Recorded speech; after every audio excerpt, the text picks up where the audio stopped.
मैदानी इलाकों में एक रात गंगा किनारे हवा में अंधेरा और रहस्य तैर रहा था।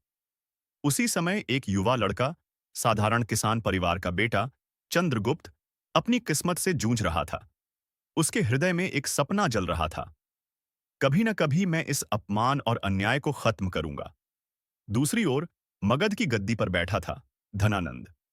अपार धन, विशाल सेना, पर जनता में भय और रोष। लोग कहते, नंदों का राज्य सोने की चमक में लिपटा है, पर उसमें प्रजा का खून मिला हुआ है। इसी समय रंगमंच पर प्रवेश होता है आचार्य चाणक्य का। तेज आंखें, बुद्धि की आंधी और ज्वालामुखी जैसा गुस्सा। नंद दरबार से अपमानित होकर निकला।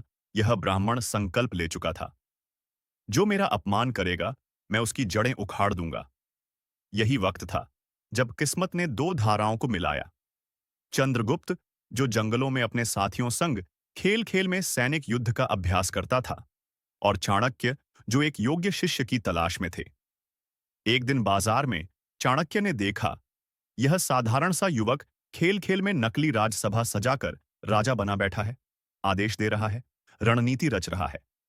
चाणक्य की आंखें चमक उठीं। यही है वह बीज जिससे नया साम्राज्य उगेगा।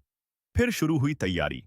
गुरुकुल में शिक्षा, युद्ध कला का अभ्यास और सबसे बढ़कर धैर्य और नीति की सीख। चाणक्य ने उसमें वही अग्नि भरी जिससे साधारण चंद्रगुप्त मौर्य बना। युवक ने विद्रोही सैनिकों और आम जनता को साथ लिया और चाणक्य की योजनाओं के सहारे एक एक किले, एक एक प्रदेश जीतना शुरू किया।